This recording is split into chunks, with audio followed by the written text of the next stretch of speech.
Good morning, Indiana. Welcome to Who's Left This Week, the unapologetically progressive Sunday morning talk show for the Hoosier State. I am Scott Aaron Rogers, broadcasting from Blooming today. Another big week in the news. A lot of heavy stuff to talk about once again. Unfortunately, we gotta talk about that, but fortunately, we have a great panel of guests to join us today. We got a returning old friend and some new friends to the show, some fresh blood to inject into our little Sunday morning here. So got very excited to bring you our new folks. But first, real quick, a little bit of housekeeping. Got to take care of the promotion here. We would appreciate very much a subscription at Progressive Indiana Network, our new network with a bevy of Indiana content creators, all coming at you from a progressive perspective. The website there is progressiveindiana.net. Again, would appreciate a subscription. It's free. There are paid options, only $5 a month or $50 a year to help this project grow. We can also be found on social media. The handle for Progressive Indiana Network is the full name spelled out on most of your sites. At TikTok and Blue Sky, it is at PIN Indiana. You can find me at HoosLeft.us on Blue Sky, Instagram, and Threads. The handle is at Who's Left everywhere else. If you go to HoosLeft.us, that takes you to my little corner of the PIN website. All right, enough of that. No more commercials. Let's bring in our panel for today. First, coming back to the show, first time in a long time, there is Eric Love. Eric, welcome. Good morning. Thank you. It's good to be with you, Scott. Eric, so good to see you, and I love the sweatshirt there. No secrets on where I am politically or in the game tomorrow. I always tell people we really do live in the upside down, where we're on the verge of falling into a full authoritarian country. But hey, how about them Hoosiers? Right. It's a real roller coaster ride, I'll tell you. Let us also welcome in at this time our new friend and first-time guest, actress, singer, organizer, activist, wearer of many hats, Lori Ecker. Lori, welcome to the show. Hey, I'm so excited to be here. I've admired your work for a very long time. I'm glad that you have branched out with Indiana Progressive Network. We need all the wonderful media that we can get in Indiana. So I am happy to help you here today. I have lots of thoughts and opinions on everything that's happening. So I also want to note that I do have under my name there, Red State Support Network. It's a group that I have started under Swing Blue Alliance, which is a group I work with out of Boston. But I live here in Indianapolis, Indiana. I am very committed and devoted to Indiana because I live here and I'm a Hoosier and I want Hoosiers to be happy. So I am thrilled to be with you guys today. Thank you. Thank you for joining us, Lori. It's great to have you here. And finally, let's welcome in our final guest this week. There is, coming at us from the 219 with his fantastic bear sweater. Big game tonight also. Yeah, there we are. There's Brandon Dothinger from the Ballot Boxers and CampaignFinance.app. Brandon, I've been meaning to have you here for a long time. I'm glad we could finally make this work. Love it. Good morning, Scott, Eric, and Lori. Great to meet you all and the whole Who's Left audience out there. I will say I know this is a political show, but it's a football weekend right now. I've been in the state of Indiana. It's a football weekend is what it is. If we didn't have a little bit of circus, I think we would all go crazy. Because like I said at the top, it's another heavy week, and let's go ahead and get into it. I'm going to bring our graphics here up on the screen. And there we are. So I want to start this week back in Minnesota. Now, we talked about this last week with the unfortunate murder of Renee Good in the in the land of 10,000 lakes up there. The protests continue. The occupation continues. A lot going on. I'm going to read for a moment here. So on Monday, state officials in Minnesota, along with the cities of Minneapolis and St. Paul, as well as a separate suit from the state of Illinois and the city of Chicago, these groups filed lawsuits against the federal government in federal court, claiming that the deployment of these ICE agents to both states' metro areas violated the Constitution and states' rights. Both states claim the Trump administration has interfered with public safety in direct violation of their 10th Amendment right against federal overreach and state sovereignty, which reserves to states the right to protect the health, safety, and well-being of residents. Both states also accuse the administration of targeting them because of their political leanings. Now, on Wednesday, a federal judge in a hearing held via telephone, the judge denied the state's request to force an immediate end to the operation, but did keep the lawsuit on a fast track. Federal authorities are expected to submit their response to the suit no later than tomorrow, Monday the 19th. There's another lawsuit going on. ACLU suing the Trump administration over racial profiling and unlawful arrests. This is a 72-page lawsuit filed on Thursday on behalf of 3 community members, all of whom are U.S. citizens. The ACLU accused federal immigration agents of violating these citizens' constitutional rights, arguing that Somali and Latino communities in the state have been disproportionately targeted. Now, all of that is going on while ICE is on the streets harassing people, and they shot another guy this week. Now, fortunately, only in the leg. But still, this is Wednesday. A federal agent shot and injured a man in Minneapolis in an incident that touched off more clashes between protesters and law enforcement officers. Came exactly a week after an immigration agent killed Renee Nicole Good. Now, stepping away from Minnesota for a second, these guys are trigger happy. Out in California, they blinded a couple guys. They shooting protesters in the face at close range with what they call less lethal rounds. Well, it might not kill you, but it'll blind you. So it should be noted that the majority of Americans are horrified by this. A Quinnipiac poll that came out this week found 53% of registered voters say the shooting of Renee Good was not justified, 35% saying it was.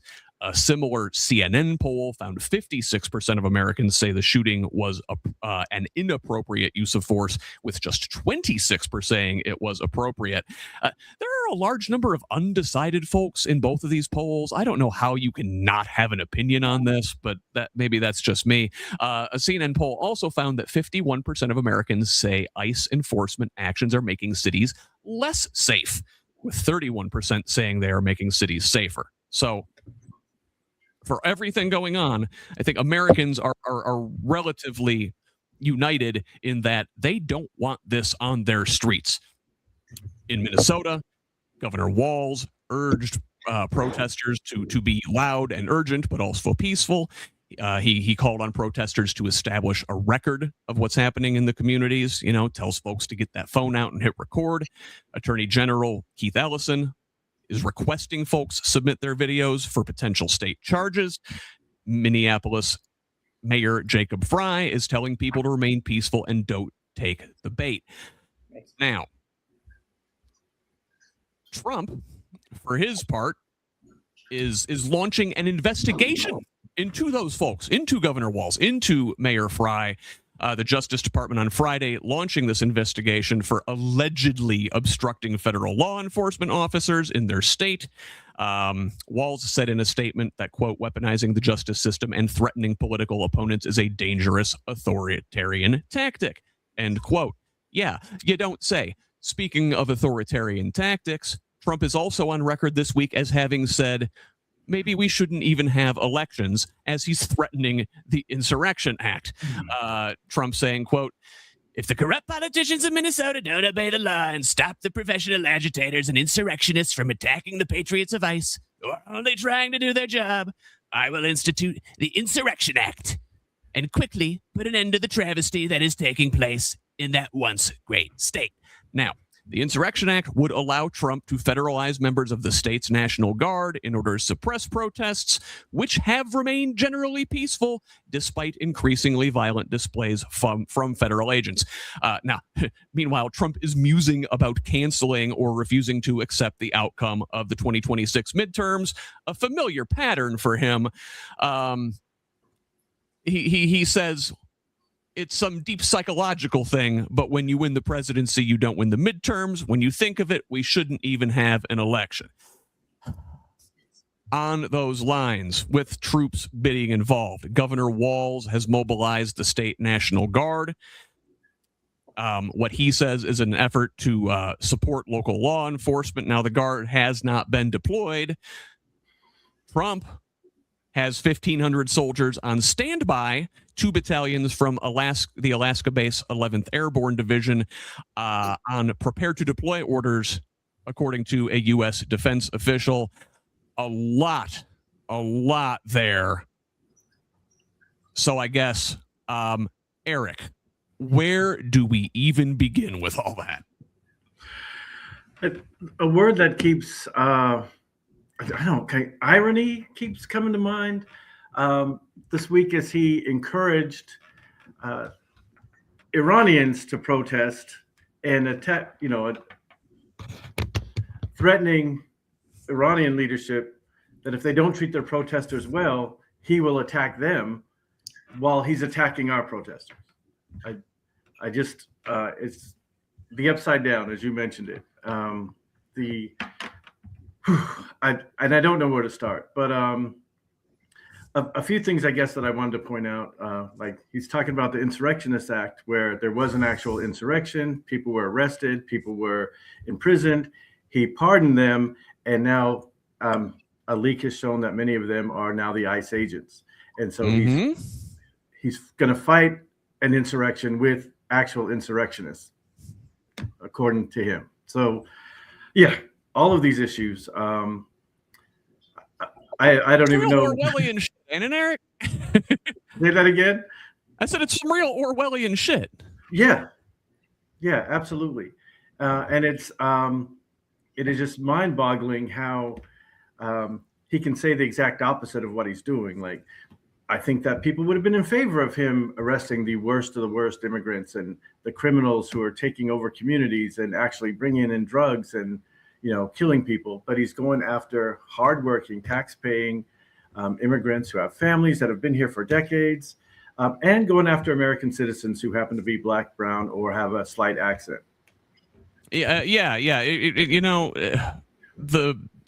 The Biden administration and the Obama administration both managed to deport a hell of a lot of people, probably more than they needed to, but they didn't go about it like this. They were frankly more efficient and targeted, and you get the quote worst of the worst, right? And you don't just round up who the hell ever, and you certainly don't need to go in guns blazing with armed, masked thugs in like plate armor. Lori, I don't know. What do you think?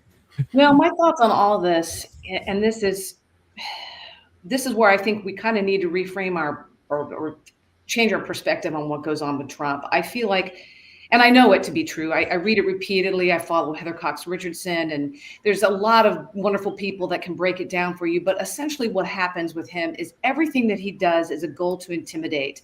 The governor, the mayor, the AG in Minnesota, they're all doing their jobs according to law, and he knows that. It's simply an intimidation tactic. And the problem is so many are truly scared of him that they back down or they try to concede. And he is a dictator. He is a sociopath.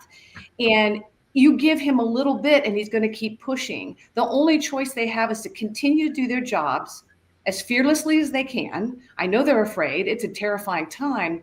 But all of us on every level, and that comes down to even the smallest levels in Indiana on the local level, as far as I'm concerned, our own city council needs to be fearless and push back on all this sort of thing, in whatever way they can. But we all have to show that pushback because he's a mob boss. It's literally classic mob boss behavior. So they need to go on doing what they're doing and try not to be afraid. We're all afraid, but we're all in this together. And it's just like what he did with Zelensky when he said, hey, we'll all you need to do is announce that you're going to investigate Hunter Biden, and then we'll release our funding to you that we promised we'd release to you. It started then, and it's the same thing over and over again. So we need to stick to our guns and try not to be too terrified, because the more all of us push back, the stronger we all become, and we can literally push back against this and be successful. That's my thoughts for it. So, Brandon, you nod your head in agreement. Absolutely. I second Lori on that, and Eric. This is basically a federal occupation that is dressed up as immigration enforcement, right? Yeah. And so I applaud the states of Illinois and the other state that filed a lawsuit. I will say, Indiana, I look forward to Todd Rokita joining with Illinois on their side of the lawsuit, being that he is a states' rights attorney general and invoking the 10th Amendment, right? Fun fact, so the Indiana Senate and our government in 2009 passed Senate Resolution 42 to basically extend our sovereignty under the 10th Amendment of the Constitution. So there's plenty of precedent for Attorney General Rokita to join the states that are suing the federal government for this overreach and these federal troops on our streets. What are we doing here? Gee, for some reason, I suspect Mr. Rokita will not be joining in on this. I worry. I know some people in Minneapolis, and they're posting on Blue Sky yesterday from some of these protests, and I worry, like the police and the National Guard are basically protecting the ICE officers and not protecting the citizens. I mean, especially with the local law enforcement, it is their duty to serve and protect the people in their communities. But I'm worried that cops are going to do cop stuff and they're going to stick together. Eric, are my concerns valid? Yes, they are absolutely valid. I think there may be a few that are concerned, but most of them will just stick with each other, I believe. And Lori, I mean, if say Governor Walz calls in the National Guard to protect his state, to protect his citizens, and Trump invokes the Insurrection Act and brings in active duty troops, that's not a good sign. That's some Civil War stuff. It is. No, you're right. I mean, it's easy to think of all the worst case scenarios, and I do. I sometimes I don't doom scroll because I don't have social media. I've quit all social media a long time ago, and I really avoid the news. I really cultivate very carefully what I follow media wise. I watch nothing on TV. I just can't do it. So it's easy though to get sucked into this place where you're terrified that the worst can happen, and the worst can happen. And so that's why I think it's really, really important for us to think about how we will protect our communities. Yes, it can happen and it will be bad, and we don't know what that's going to look like. But this whole entire week, I've been thinking about how do we protect human lives, especially when things begin to happen in red states. I'm like, what is that going to look like here? Because we don't have an AG to stand up for us. He actually attacks us. We don't have a governor. He's attacking his own people because they didn't give away the last 2 seats in the U.S. House. Mm-hmm. So we as a community and as people, we all need to start thinking about how do we protect one another, because these things can happen. We're becoming a pariah nation. So pressure from outside of this country, I think, is going to be kind of helpful and maybe tempering. I'm no expert, but I do ponder that too. I'm like, what's it going to look like when nobody will have anything to do with us and we're attacking our own? Will we finally pull back? Will we finally get rid of him? I don't know. I don't know what will happen, but I think the thing that we need to focus on the most is how do we make a plan to protect each other? What do we do? especially in Indiana, because it will come here. It will. I mean, he's attacking the blue cities first, but hey, we're Indianapolis. We're a big blue island. I'm Indianapolis, sorry. So, what is it going to look like here? Right now, we've pushed back against, is it Forstall? Is that the name of the sheriff? In Marion County there. Mm-hmm. And I've not been activated on the end of it because I've just been too busy. I wish I could be involved in everything. I need 10 of me. But I know that he's actually put out and made a statement that our jail cannot sustain all these people. And he's just not going to cooperate with this insanity. I don't think he said it quite like that, but essentially he was on our side in the stance that he took. But how long will that last? To Eric's point, it's like, yeah, I mean, we have to assume they'll eventually be in cahoots with one another. So we have to find a way to be proactive and decide on our level as a community, what are we going to do? I'm following Minnesota to see what they're doing. I highly recommend you follow organizations there. So that's my thoughts on it. Yeah. I do feel. Oh, sorry, Eric. Go ahead. I was just gonna, one thing that I just thought about when our legislature did not give up our last 2 seats, then the Trump administration threatened to pull federal funding from the state of Indiana because we didn't agree with him on that. And if you live in a red state and you don't do what he wants, he still threatens you. I remember he threatened Michigan. He threatened so many different. Michigan is not a red state, but he threatens any state to pull federal funding. Like, one man has power to pull the federal funding for a state, even when they support him in 99% of what he's doing. He betrays everyone, by the way. Everyone that he ever wants. Yes, it's true. And as like what Lori said, he behaves like a mob boss. He really does. Absolutely. Brandon, final words on Minnesota before we move on. I mean, this Trump term too, I think the fact it's just so much more egregious than the first term, and it really emphasizes what we need to do to make sure that this never happens again. Like, there are arguments that I accepted in the past that I will never accept again because I've learned the lesson. I hope other people throughout Indiana have learned the lesson as well. I mean, these are our neighbors, our fellow members of our nation, and this is not what America is. It's despicable. Thank you. Well said. So, we were talking about the Insurrection Act, destroying American institutions, the 10th Amendment, the Constitution.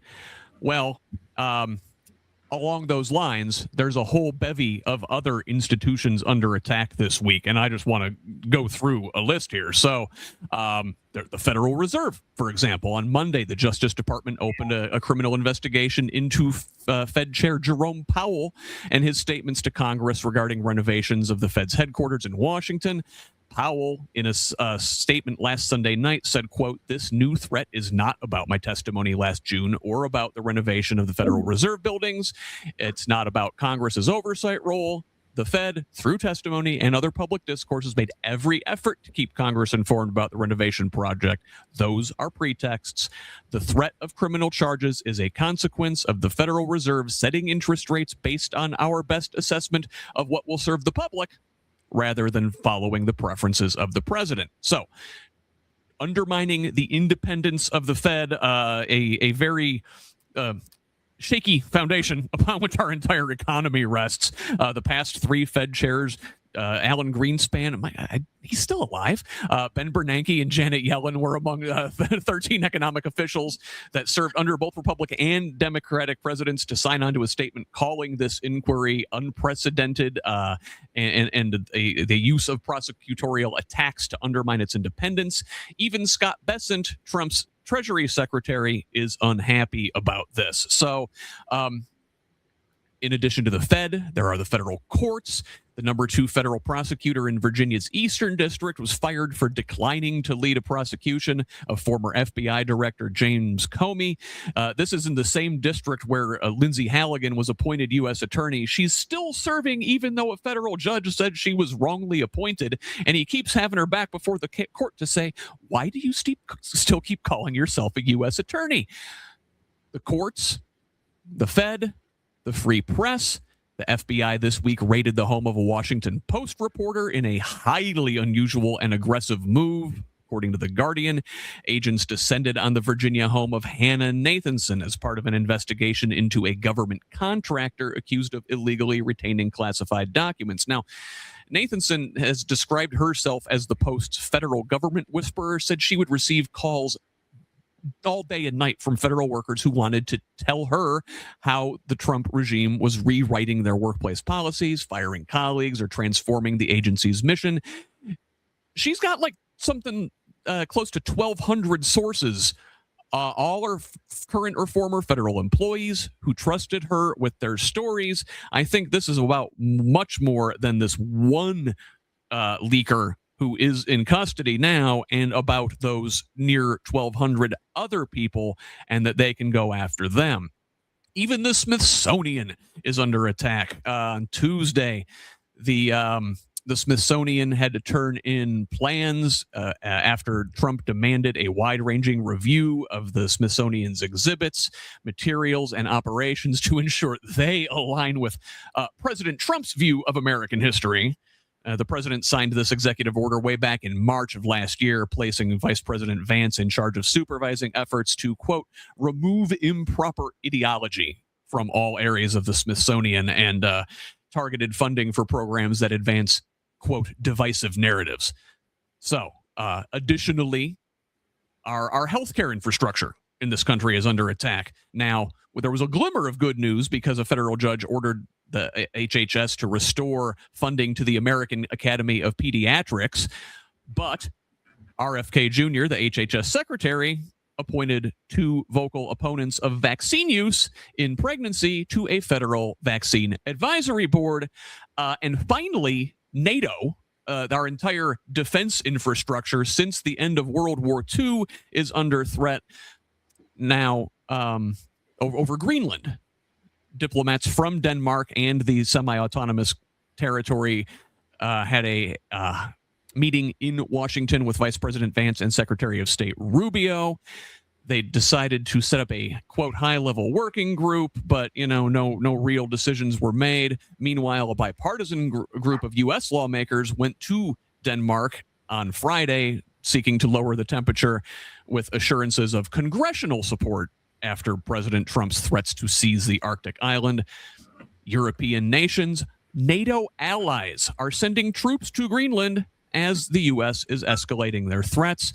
Several countries deploying small numbers of military personnel to participate in joint exercises with Denmark, including Germany, Sweden, France, Norway, the Netherlands, and Finland. Canada and France have also said they plan on opening consulates in the Greenlandic capital of Nuuk in the coming weeks. Now, in response to this, President Trump says he is slapping tariffs on those 8 countries, 10% on all goods from those 8 European nations because of their opposition to American control of Greenland, which he says would jump to 25% on June 1st if no deal was in place for the, quote, complete and total purchase of Greenland by the United States. So, again, a lot there. Eric, which one of those institutions falling scares you the most? Most of them equally. The one that I will address because I recently visited was a Smithsonian museum, and so by saying doing away with exhibits or entire museums because of their narrative is negative on the U.S. or because it doesn't align with the president's idea of what American history should be, let alone, not to mention that it's American history is American history. There's no ideology behind it. It's just history. It's the facts. It's what happens.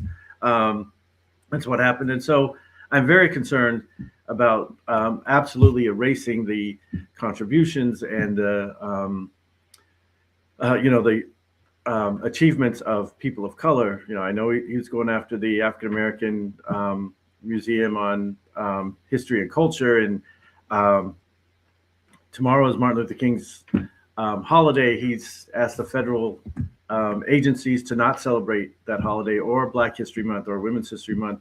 So to absolutely erase all the contributions and achievements of anyone who's not a white male is what he's been doing. They've erased certain war heroes that are buried in Arlington.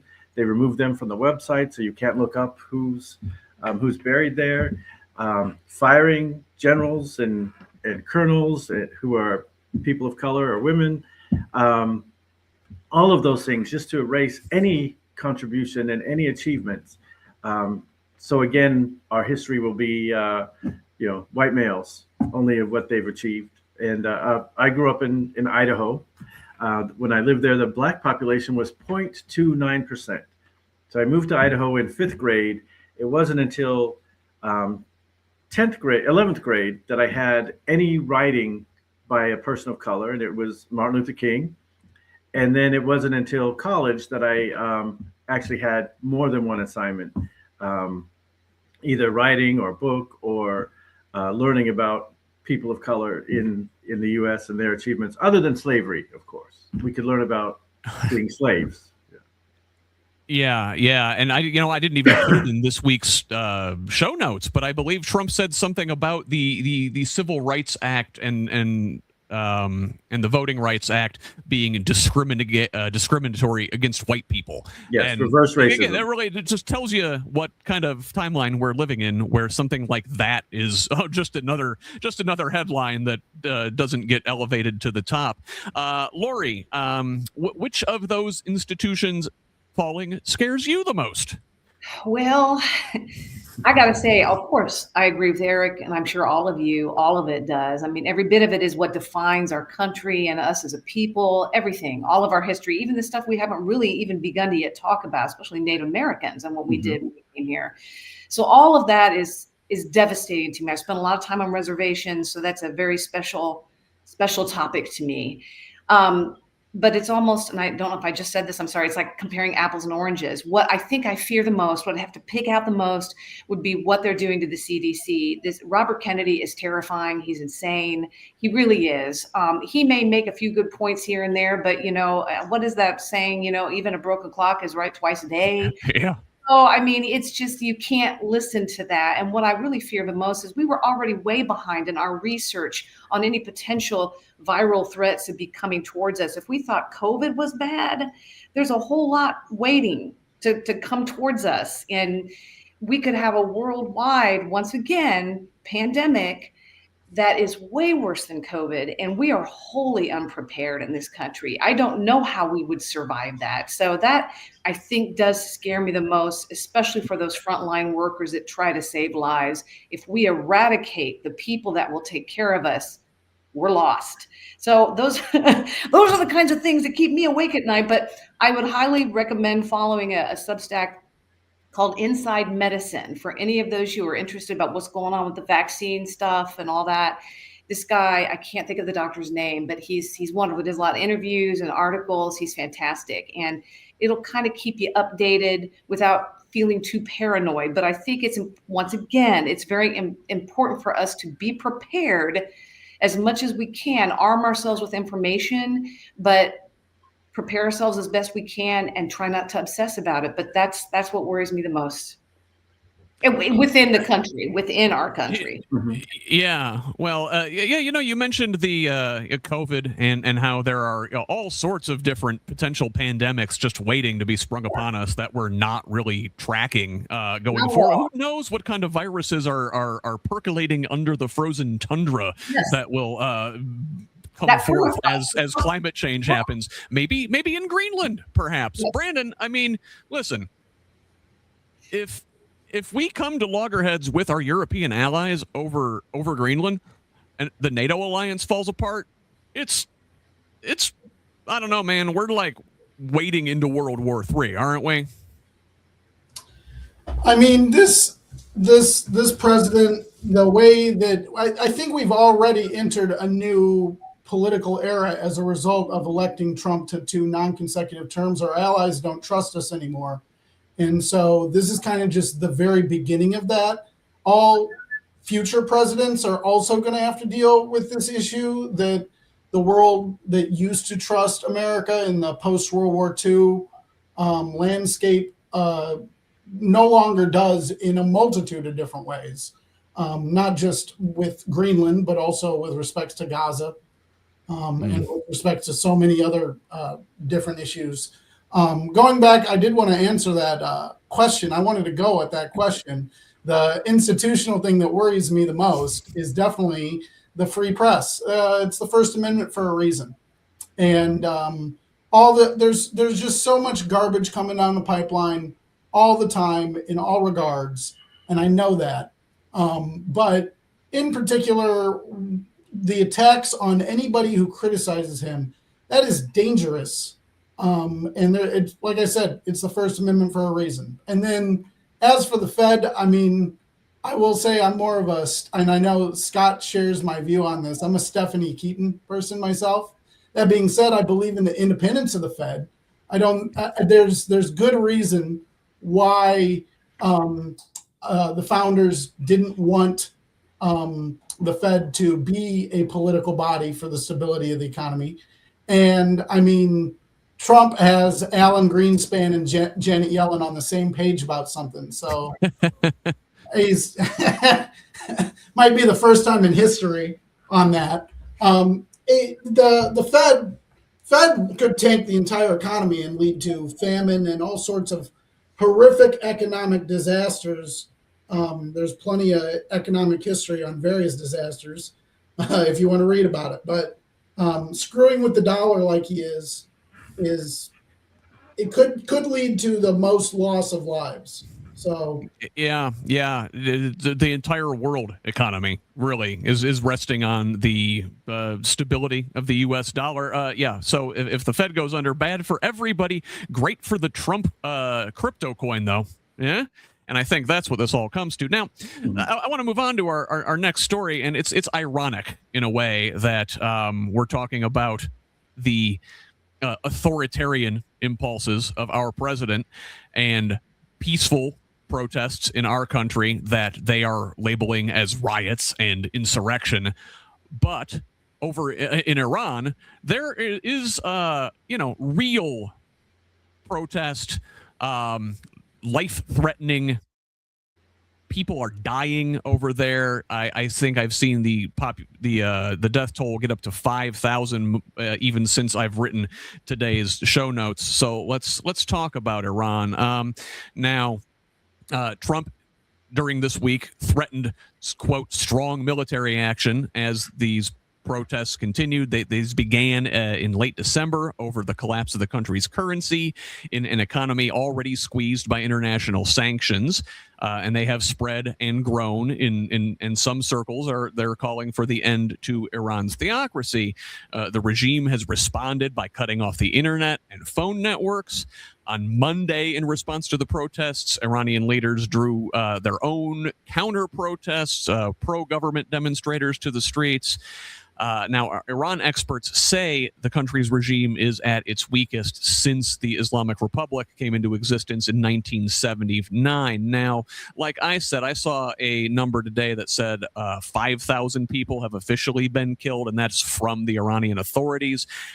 Consensus is building that thousands have been killed, perhaps even more than that 5,000. I've seen estimates up to 12 or even 20,000 dead in Iran. President Trump said on Wednesday, however, that the killings had stopped. They were executing protesters. Apparently, that has come to an end, thankfully, and Trump apparently backed down from the threat of imminent military intervention. However, the exiled crown prince of Iran, the Shah's son, called for the U.S. to take decisive action against what he called the instrument of repression in Tehran to stop the brutal crackdown of anti-government protests and warned against any deals with the country's autocratic leaders. Eric, the irony, right? I mean, you mentioned this at the top. Yeah.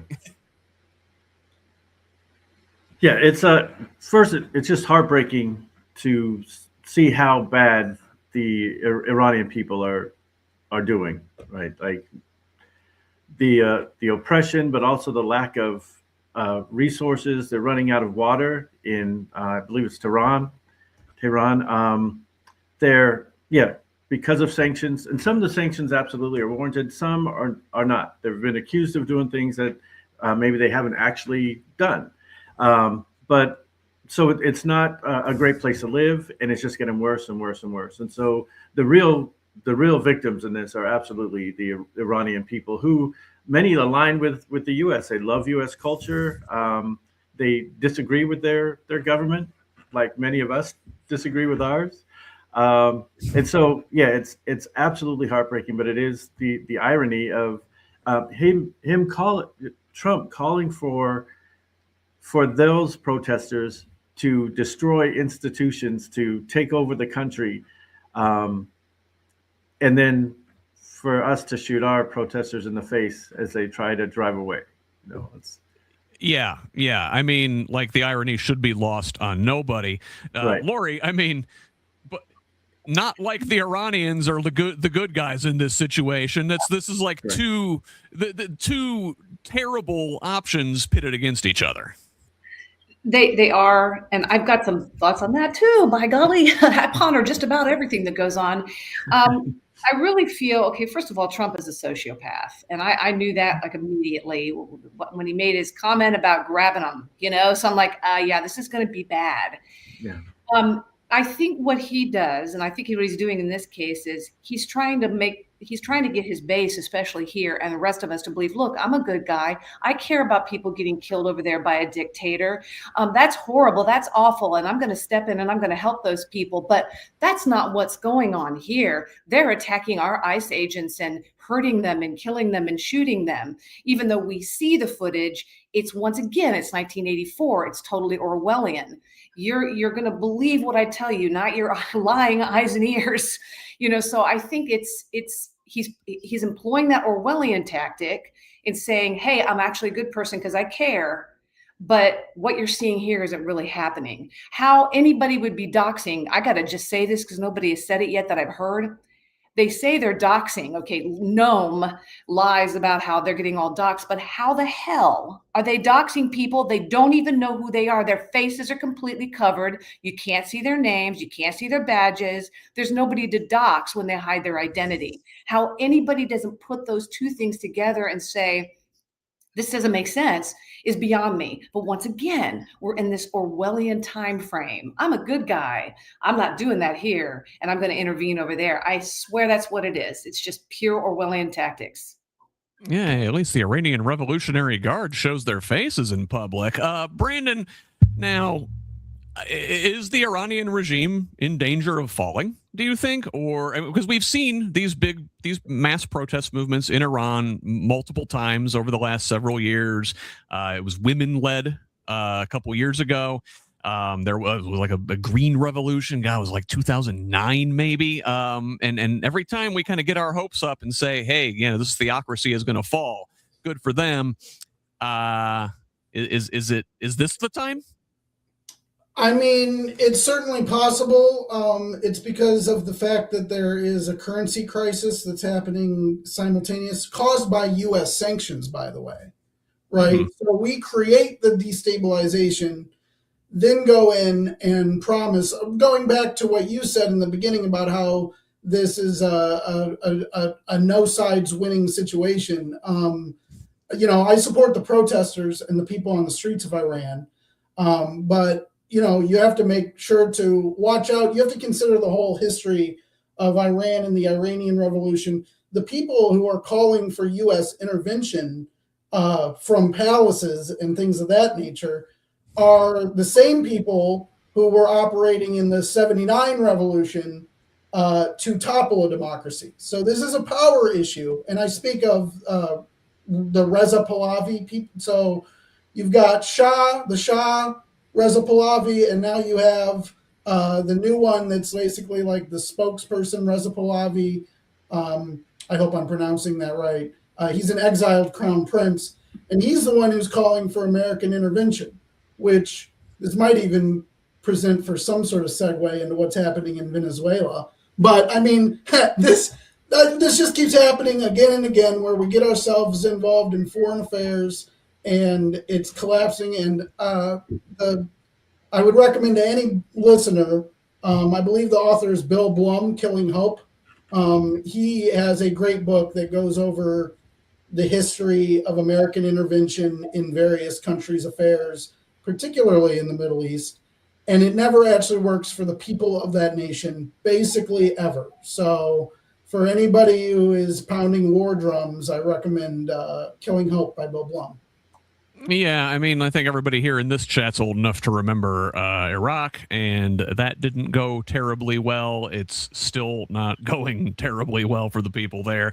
And yeah, I mean, our history with Iran goes back decades, and we've been interfering there the entire time. Like we said, just not a lot of good options. I mean, neither their theocracy nor our oil interests make for much good governments. Speaking of American oil interests throwing their weight around and getting us involved in other countries, I want to turn to Venezuela this week, where talks with the hardline Venezuelan, one of their ministers became public this week. So this is from Reuters. Now, the Trump administration has been in discussions with their hardline interior minister, Diosdado Cabello, months before the U.S. operation to seize President Nicolas Maduro, and have been in communication with him since then, according to multiple people familiar with the matter. So, if I may interject before I go on, it sounds like this is an inside job. They cut a deal with one of the people on the inside to get rid of the head and keep the body in place. Like I said, these communications had not previously been reported, but they are critical to the Trump administration's efforts to control the situation inside Venezuela. If Cabello decides to unleash the forces that he controls, it could foment the kind of chaos that Trump wants to avoid and threaten interim President Delcy Rodriguez's grip on power. Cabello is one of the handful of Maduro loyalists Washington has relied on as temporary rulers to maintain stability. Now, meanwhile, I mentioned the oil. Trump's plans for this Venezuelan oil are meeting a difficult reality. According to the New York Times, Trump's plans are beginning to run into headlong into reality, they say, starting with the apparent reluctance of the major oil companies to plunge immediately into Venezuela, and the related fact that, unlike Russia or Saudi Arabia, the U.S. does not have a national oil company ready to do the government's bidding. Trump's strategy raises the question of how much energy dominance is really worth nowadays, given that many analysts believe that a vast oversupply of oil is already sloshing around global markets. Yet, Trump's view of oil as a driving force in geopolitics has been fixed in Trump's mind since at least the 80s, because he hasn't learned anything since then. That's me interjecting, not the Times. Now, meanwhile, on Thursday, opposition leader from Venezuela, Maria Corina Machado, was in Washington visiting Trump, where she presented him with her Nobel Peace Prize medal, the president calling it a wonderful gesture of mutual respect. Again, we mentioned this last week. The Nobel Institute issued a statement saying that the prize can neither be revoked, shared, nor transferred to others. Once the announcement has been made, the decision stands for all time. But alas, there is the Nobel Peace Prize in Trump's possession. We can debate whether or not Ms. Machado is actually a good actor in this situation, whether she deserves a Nobel Prize, but that's neither here nor there. I guess, Lori, since we've changed positions since last time, I'm going to start with you, going to the right of me. Hey, no, it's all good. This is just so I can keep track of where we're at. But Lori, I don't know where do we begin here in this one? I don't know. I think it's a shame that the Nobel Prize Committee, I don't know. And there's talk about, are they really kind of a political committee at this point? Some people debate that. I haven't delved enough into it to know, but I think it's a shame they can't revoke it, because I really believe they should. What she's done is just enabled, once again, what so many people do, or is enabled what he does and who he is and what he is. So that was terribly disappointing to me. I wanted to tear my hair out over that. In regards to I can't wait to hear what Brandon has to say about this, because I really love the food for thought you gave me on our prior discussion. But I thought as soon as I heard about, is it Maduro? I'm sorry, am I saying that correctly? Maduro, when he was taken, I thought, wow, that seemed kind of easy. I'm wondering if that was an inside job. Like, so and the more I'm hearing about it, the more I'm thinking something's going on. They've got something going on, probably like they have something going on in Iran with whoever wants to take over or whatever. I mean, that just made me think a lot more about why he's doing what he's doing with Iran. So I can't really talk intelligently on either one of those things, other than my gut feeling tells me there's all kinds of stuff going on the inside and on the backside of what we can't see and what we don't hear. I can't wait to hear. Well, and Eric, I can't wait to hear your thoughts too. I'm sorry, I didn't mean to slight you, my dear. Oh, no, not at all. No, I've been learning from both of you as well, taking notes when Brandon recommends a book so. Yes. Yeah. So, I mean, there's all kinds of machinations going on everywhere now. I mean, we've got a really corrupt political system in so many places. And, what we're doing, I think, greatly emboldens and creates much more horrific things happening worldwide. As we see, that's what's going on because we're falling. So that's all I have to say on that. And I'm eager to hear what Eric and Brandon have to say, too. So thank you. Well, yeah, like Brandon, I mean, this is about the oil, but like they said in there, does it even matter? I mean, the price of oil is, like in the 50s of dollars per barrel. It's not terribly profitable right now. I understand that the oil in Venezuela is very difficult to refine. It's heavy, it's sulfuric, and companies are reluctant to go in there because it's unstable. I mean, what was this all for? I mean, it's a power exercise. It's just like Greenland or anything else. He's pushing the boundary anywhere he can, and Venezuela's situation presents for an opportunity, right? So, because of the Venezuelan situation, they can come in. It's a very like. It's like a crystal clear. Rarely do you get such a crystal clear of like the crystal clear vision of the naked ambition of imperialism. You have like various people in Trump's administration basically talking about how it's for oil. Obviously, what did we do in Iraq in 2003? We were in there for oil, obviously. Makes me think of banana republics and such. But Brandon, I thought we were there for freedom. Oh, we're our freedom to their oil. We're not there for freedom. So I do want to point out a quick hypocrisy. So why is it that we just overthrew Maduro, right? And the reason why we justified what we did was that we indicted him on State Department charges for basically narco something, right? Isn't that correct? They've invented this term narco-terrorism. Yeah. And so now we are getting behind Diosdado Caballo. Sorry, this is a new name, so I got to learn it. It's this guy's new. Diosdado Caballo. In 2020, we designated this dude a narco-terrorist. So it's like the perfect example of how we're just weaponizing the judiciary and the State Department and the Department of War, and right. so on. Yeah, I mean, yeah, Eric, yeah, go ahead. The same breath we're arresting Maduro, I mean, for billions of dollars at an expense, then he pardons the former Honduran president who was convicted for the same thing, but mountains of cocaine. Yeah. Right. Yeah. Different substance. And the reason Venezuela doesn't import fentanyl, which is what they said he was doing. And that's not the case. And so when one moment Trump is saying it's because of the drugs, and then it slips out and they have oil. And then everybody else is talking about oil. So we know that it was all about the oil to begin with, but I don't know if they just weren't smart enough to know that Venezuelan oil is very different.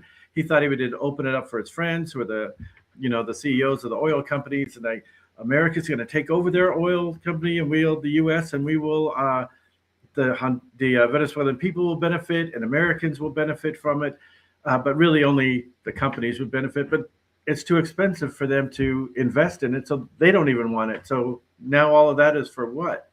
So sometimes they don't think things through, maybe most of the time. The other thing is, we don't need to get involved with Iran. We don't need to get involved with Venezuela. They're not running our country well at the moment. Like, right. They're not equipped to do that. Rubio has like 5 jobs now. he's running Venezuela. He can't do all this. Yeah, and he's not particularly good at any of them. But, it's really ironic, and I don't know. I don't know where to even go with this. We've got troops on the streets of our own country, major American city under occupation. We've got institutions crumbling all around us.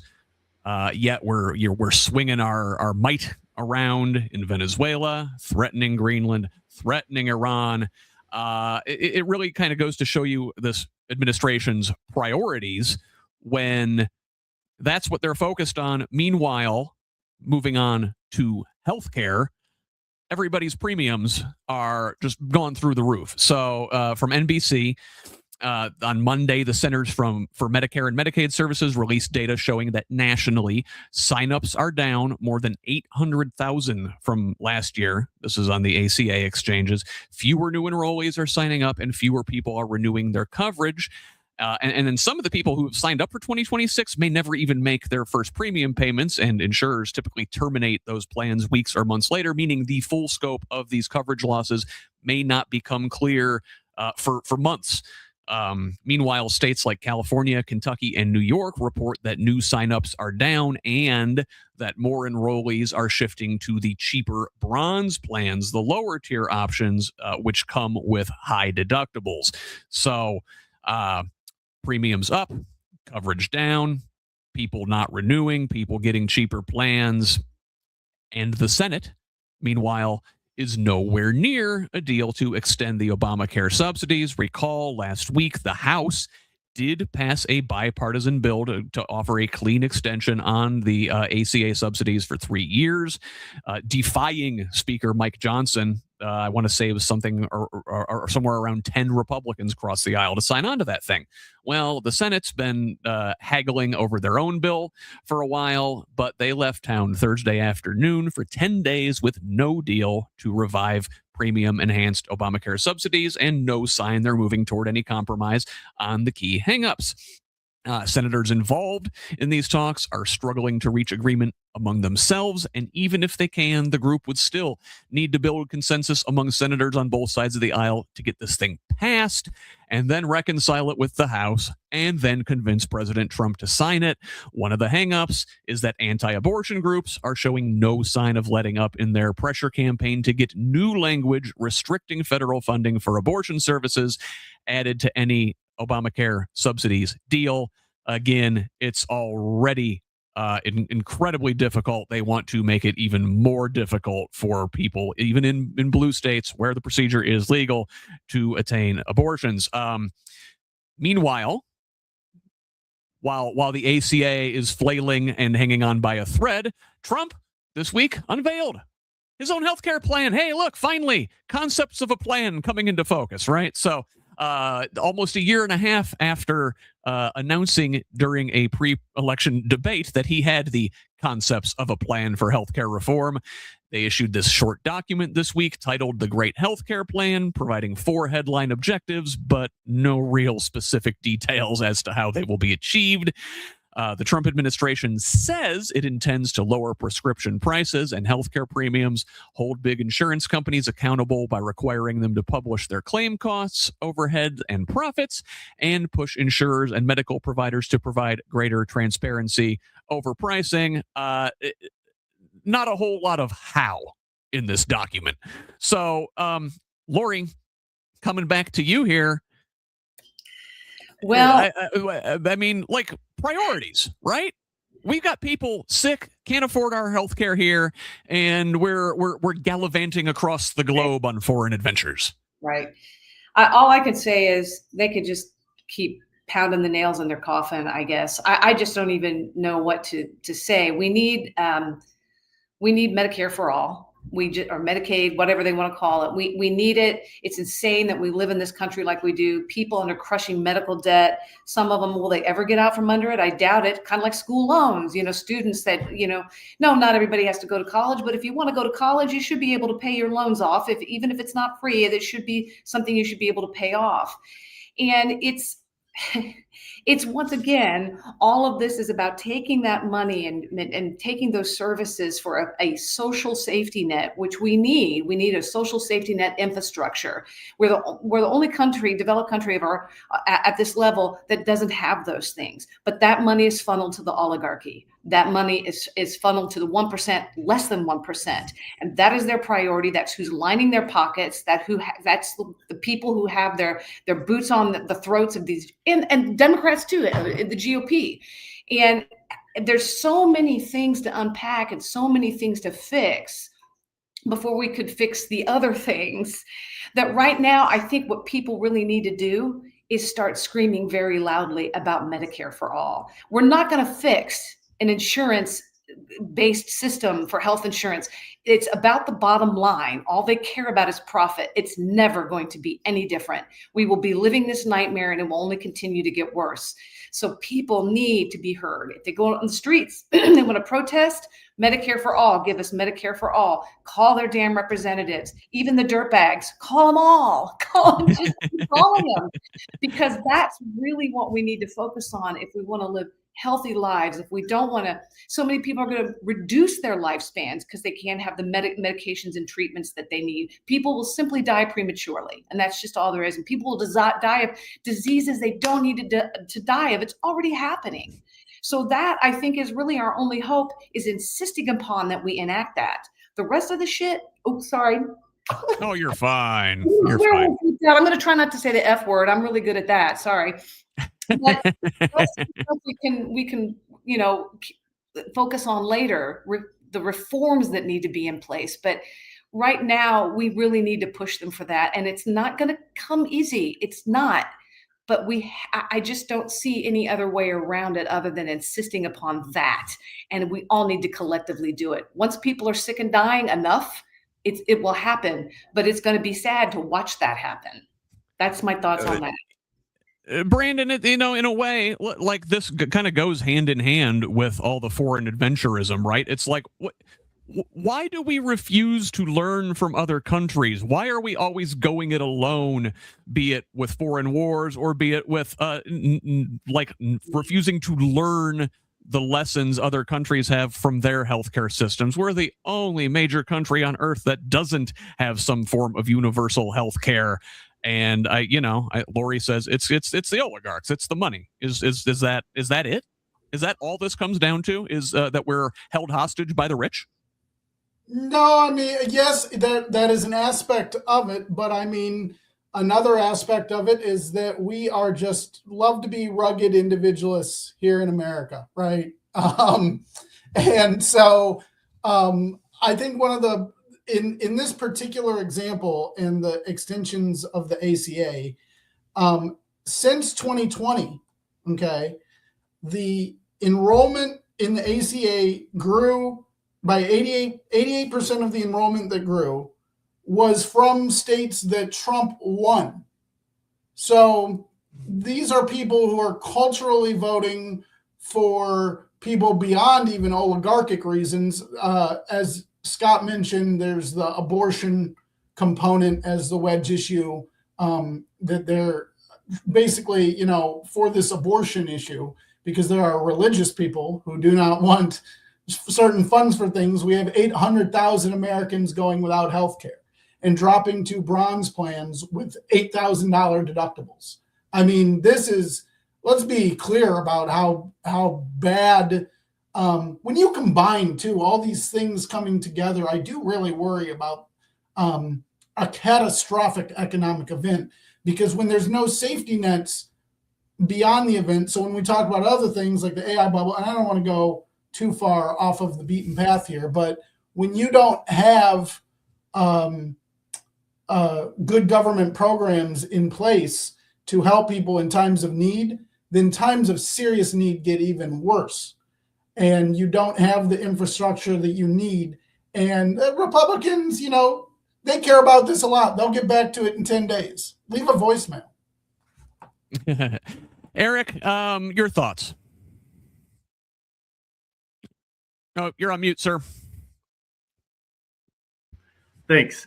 When people don't have health care, then they go to the emergency room, which will end up costing more money anyway. And so it's not saving anyone money by not providing health care.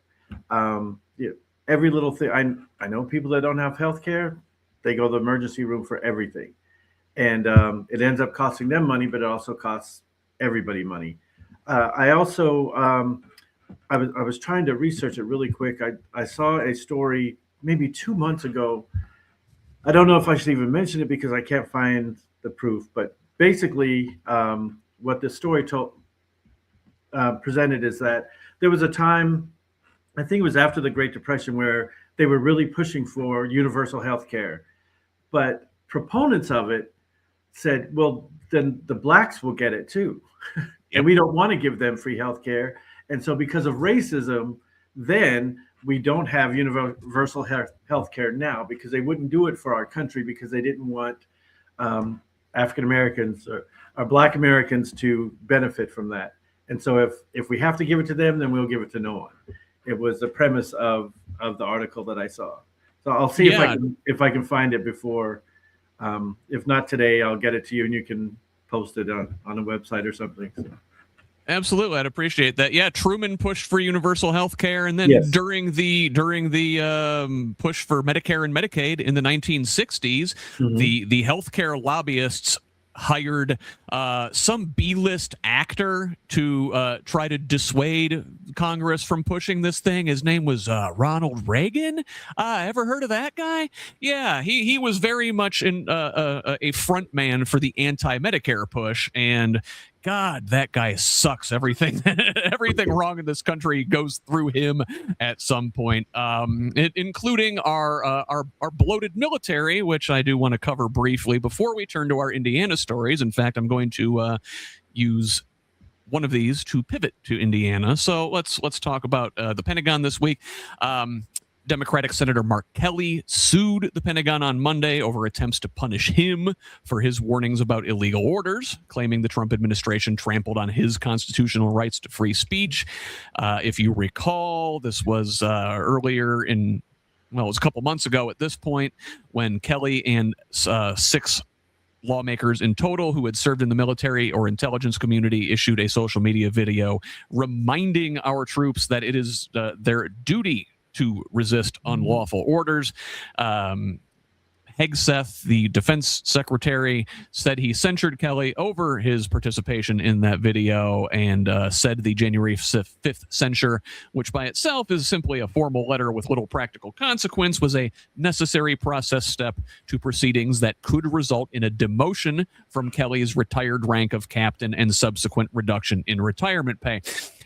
They're in particularly picking on Kelly in this situation because he is a retired officer and thus subject to recall by the military. Now, they did not stop with Kelly, though, because Michigan Senator Alyssa Slotkin says prosecutors are also investigating her after that video. On Monday, she said in an interview that she found out about this from the office of Jeanine Pirro, the former Fox personality and U.S. attorney for the District of Columbia, a longtime ally of the president's. Also, in military news this week, the Pentagon is reviewing the effectiveness of women in combat roles. More than a decade after the full integration, women were formally integrated into ground combat units in 2015, but now more than a decade later, the Pentagon has recently started a review of the performance of thousands of women serving in ground combat units, a step that comes amid Secretary of Defense, I refuse to call him what he wants to call himself, Pete Hegseth's long expressed skepticism about their inclusion in such units. Over the next 6 months, the review will examine the performance and training outcomes of ground combat units, according to an internal Pentagon memo. Finally, in military news this week, U.S. Senator Todd Young of Indiana flipped his vote on a Venezuela war powers resolution after President Trump after pressure from President Trump. Excuse me. Now, Young was one of 5 Republicans who defied President Trump and voted with Democrats last week to limit the president's military power in Venezuela. But on January 14th, he was one of 2 Republicans who flipped, allowing the measure to fail. Young said, quote, in breaking with the party line that you should, you know what? I'm sorry. This is not a quote. In breaking with his party, Young and 4 others incurred Trump's wrath, who wrote in a Truth Social post that they were impeding the president's authority and should never be elected to the office again. The administration has since given some assurances. Secretary of State Rubio writing Young and others a letter in which he stated that if Trump decides to bring U.S. armed forces into Venezuela for major military operations, he'll seek congressional authorization first, though he added in parentheses, circumstances permitting. So, Lori, I guess, what jumps out to you there? Okay, first of all, I assume everything they say is a lie. They're going to do whatever they want to do. They're a fascist, authoritarian regime, whatever you want to call them. So that right there, you can't trust any of it. As far as Todd Young is concerned, it's depressing. It really is depressing with him. I don't think we can count on him. He's cowardly. I'm going to be just really blunt here. And I've said this to all my friends. I'm like, he just needs to call up Liz Cheney, because I know she has a spare pair of balls that she can let him have. He doesn't have any guts. He's never going to. But we're stuck with him until maybe we can get Indiana voters to get rid of him. So once again, I'm just going to go back to this. I don't know what to say other than I want to say that even if they brought it before Congress and asked permission, I would be very doubtful that they would even listen. They're a lawless regime. They're going to do what they want to do.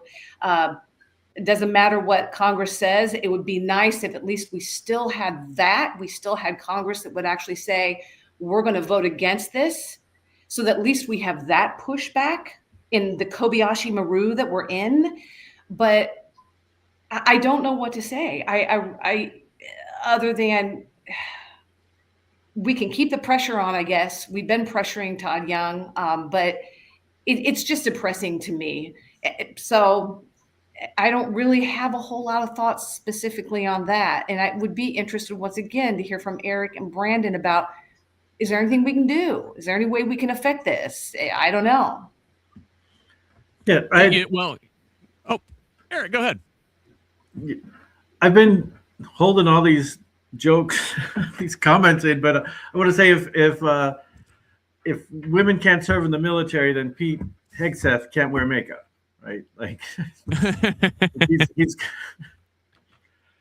we just had that new powder room installed in the Pentagon, Eric. We would hate to see government wasteful spending and him not use it. Be allowed to use it if he revokes women, and he couldn't stand up to our women in the military anyway.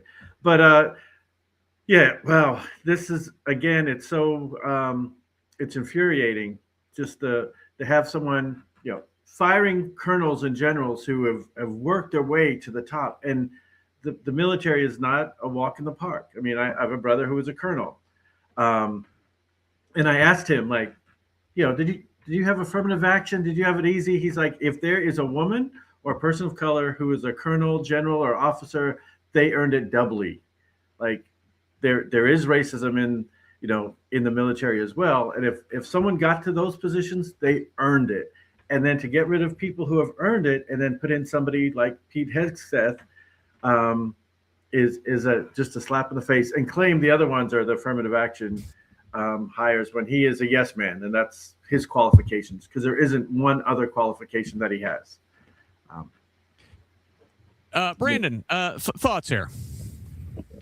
Yeah, I feel sorry for the lifetime public servants who are just caught up in his absolute crap. It's so frustrating to see the entire federal government weaponized against good people like this. I think about the judge in Wisconsin that helped somebody go out the other door because ICE was waiting on them. I think about Mark Kelly now. It's very clear they are saying what people have said for generations. The Uniform Code of Military Justice, the UCMJ, Articles 90 to 92, give service members a duty to disobey lawful orders. The Nuremberg Principles also relieve soldiers of the responsibility of following unlawful orders. This is, and Todd Young, to briefly transition to this purportedly courageous man who is such a coward in office all the time. So he's going to defend us. He's going to defend the Constitution, not the executive, by the way, as just a quick aside. He's going to defend the Constitution against all enemies, foreign and domestic, unless a Truth Social post changes his mind. What an interesting addendum to what used to be a powerful promise and duty. Yeah, look, Todd Young, he's one of these guys. I wish you would just go ahead and be awful instead of like playing independent and acting like you have a spine, feigning concern, right? Like Susan Collins. Oh, I'm very concerned. But when it really comes down to it, he always goes along with Trump. He always rolls over. I'll say it. Todd Young's a bitch. Speaking of Indiana Republicans who are a bitch, let's move to Indiana and talk about Todd Rokita. So the Attorney General, if you recall, sued the Indianapolis Public Schools recently. Now at a retreat last Saturday, the IPS board rescinded 2 prior resolutions supporting undocumented students. One was adopted early in President Trump's first term, and the other was adopted early in his second term amid high-profile and controversial immigration enforcement efforts. This from an article in Mirror Indy. One 2017 resolution stated the district's support for creating a safe place for all students, regardless of immigration status. It directed employees not to assist immigration enforcement unless specifically required and authorized to do so by the superintendent. A new proposed policy on student access, safety, and privacy says the district will continue to protect the confidentiality of student records and information while providing equal access to public education for all students who live within the district, regardless of immigration status. Now, I don't know. They're just moving some words around. I don't know what the actual difference is. This proposal comes in the wake of a November lawsuit filed by Rokita's office that claims the district impeded federal immigration enforcement. Attorneys for IPS have said in court that the district would adopt a new policy that would render the state's lawsuit moot. So, Lori, it seems that's what they're doing here. Like, looking at the actual wording in this resolution, it's like, I don't think they're actually saying anything different. Is it just, are they moving words around to kick the can down the road and hope this lawsuit goes away? I think you're right about that. And from what I could gather from it, it didn't seem to me like they were really saying anything different. I think you're spot on with that. I think what they're just trying to do is hold on to their promise to protect people and students. And I think they really do want to, but I think they're also trying to appease, once again, Todd Rokita. He is not our AG. He attacks Hoosiers. He's everything I see him do is about attacking people here. So they're trying to placate him, which is never a good idea. I know that we are under the boot of tyranny in Indiana, hardcore, but I still believe that we need to just stand firm, just like people should with Trump, and say, no, we by law, by agreements and policies that have been put in place that are legally in place, we are going to protect our students. We are not breaking any laws, and we're going to do what's ethically right and lawful.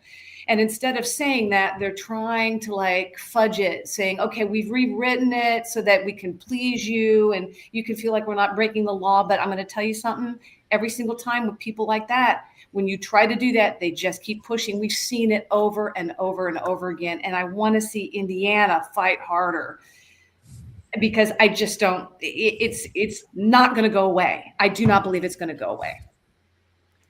I'm gonna sort of speed things up here to make sure we get through everything. I'm gonna start the next segment with you guys. I want to move to the State House a little bit, and there's a couple bills I want to highlight that got some press this week. Though I should note, later this afternoon at 1:30, I'm going to be on with Jessica Bunch from Mad Voters, talking about the progress of certain bills at the State House. We're going to be looking at Mad Voters priority legislation, especially. That is again at 1:30 right here on these same fine affiliates. Now, at the State House this week, though, here with you guys, I wanted to mention that House Bill 1417 was filed last week by Representative Matt Lehman. This is let's say, a business-friendly bill that bundles several proposals aligned with the new business lobbying group's goals of curbing what they describe as frivolous lawsuits and excessive jury awards against Hoosier businesses. The alliance includes the Chamber of Commerce, the Indiana Manufacturers Association, the National Federation of Independent Business, Indiana Motor Truck Association, and Indiana Bankers Association among its supporters. They have retained former Senate President Pro Tem David Long to assist with government and media outreach, revolving door much. There's also another bill at the House, Senate Bill 267, authored by Scott Alexander, that would define paid protesters. Now, right now, anybody who earns over $500 in a year's time working as a lobbyist at the State House must register with the Indiana Lobbyist Regulation Commission. During the last IRLC registration, there were 884 lobbyists recorded at the State House. This bill would require the lobbyists' employers to register them instead, and they would have a shorter time period to do it. Now, I think this is one of those Trojan horse bills, because the bill also redefines the definition of a lobbyist to include anyone who is compensated to rally, gather, demonstrate, engage, or confront a legislative person or an executive person on public property. The author, Alexander, said he believes that paid protesters were present at the State House in December during the legislature's failed bid to establish mid-cycle congressional redistricting, because I don't think he can comprehend that Hoosiers aren't down with his crap. There's also a bill moving through on elections that would potentially shift the years of Indiana's municipal elections to even-numbered years in a bid to increase turnout in those elections. A study led by the Secretary of State's office last year concluded that moving municipal elections would lead to a boost in voter turnout that would more than make up for votes lost through ballot fatigue. That's when voters lose interest in a lengthy list of choices. Opponents of this bill are concerned that municipal politics will get lost in the national shuffle if they're held on the same timeline. Additionally, in election bills, there is a ban on ranked choice voting being debated at the State House. Author Blake Dorio, as well as Keegan Prentice of the Secretary of State's office, complained that ranked choice voting is complicated and confusing, while supporters from the League of Women Voters and Common Cause Indiana said the system offers voters more choice, and this ban serves no purpose, as ranked choice is currently not used in the state. However, I should note that in 2020, the state Republican Party did use this method to select delegates. Additionally, at the State House, Republicans very interested in other people's parenting. There is a Let Kids Be Kids bill. Now, this is a bipartisan bill that would shield Hoosier parents from child welfare investigations solely for allowing their children age-appropriate independence. This cleared the House Judiciary Committee on Monday, following other proposals in recent years to broaden parents' rights and prevent unjust DCS inquiries. This is authored by Republican Jake Teshka of North Liberty. Under current law, families can be investigated or charged for allowing a child to walk to a store, play outside, stay at home alone, or sit in a parked car, often without meaningful reconsideration of the child's maturity, ability, or the actual level of risk involved. Finally, there is also a social media ban up for debate at the State House. That's Senate Bill 199, which would require social media platforms to verify users' ages and obtain parental consent for accounts of teenagers aged 14 to 17. Children under 14 would not be allowed to make or keep accounts. This bill would also enact a curfew for teen accounts from 10:30 p.m. until 6 a.m. Now, while social media bans usually face a legal battle, recent court decisions have allowed such laws to go into effect in Missouri and Florida. In December, the country of Australia became the first country to ban users under 16 from social media platforms. A lot there, a lot at the State House. Again, a lot more that I will talk about with Mad Voters here later this afternoon. But Lori, what jumps out to you there? Well, I think the one thing that concerns me, and it was all interesting, and thank you so much for all of those links, because the child welfare thing I hadn't even heard of, so that was really great to read about that, and to know that there was like pretty good bipartisan support on that. But the thing that really concerns me the most is the whole lobbying thing. But it's not so much the bill that they're trying to implement. It's our response to it. And I love Shelley Yoder, don't get me wrong, but I want to say there was a snippet in there from her, a quote from her about how this would, this could, the byproduct of this is it could, it could chill free speech and that sort of thing. And I think what I really have tired of, and here in Indiana as well, we continue to talk like the loyal opposition. We need to call out these bills for what they actually are and say, we understand why you wrote this bill. This bill was written to chill free speech. I know that it turns out to be combative, but we need to call it out. I think Democrats need to stop trying to explain that it could do this or it could do that, and instead say, this is what they want it to do. This is why this bill was written, and we need to fight this bill. And that's what disturbs me most about all of it, because I assume, for the most part, when a Republican proposes some kind of bill, there's some nefarious nonsense behind it that's never going to be good. And I hate to say that, because I know we have some decent Republicans in the State House. I just don't think they have power or a voice, kind of like on the federal level. So I'm always suspect of all of them. And really, I dig in and try to see in their statements, like, oh, ranked choice voting, for instance, is a gimmick. Well, it's not a gimmick. He's just saying that. And I always when I read something they've said, I'm like, what words are they substituting for the words that really should be used? And what phrases are they leaving out? Like, this is too difficult. And like let's say they say such and such is too difficult. It's too difficult for Republicans to fight it or for Republicans to rig it. That's really what is behind what they're saying, but they make it sound benign when it really isn't. So that, in a general sense of everything you just talked about, is what stands out to me. Really read their statements, the Republican statements, and what do you think they're really saying that they're not using the right words for or finishing. And then I want our elected officials to, when they get up there to quote this and to talk about this stuff, please say it. You don't have to be combative and stoking anger, but they can get up there and say, this is what this is really about. And we need to have an honest conversation about that. Yeah. I don't know what it turned into, but it needs to be done. So. Well, they say the ranked choice voting is too confusing. Well, maybe for them, because they're simple, small people. Brandon, I'm sorry. I said I was going to start this one with you. So my bad. Let me get your thoughts on some of this legislation. What there jumps out to you?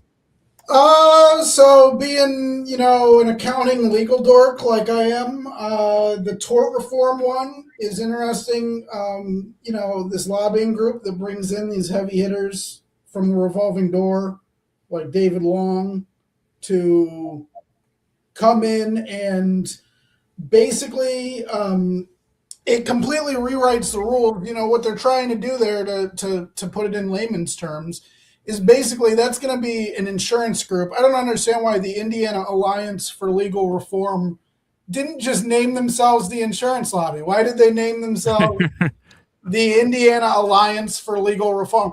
I like legal reform. I think everybody here is in alliance for legal reform. Not this type of legal reform, though. So one of the things that this would do is it would cap the total damages that a consumer can get against a business. But the damages are awarded in direct proportion to the perceived loss, right, under the court.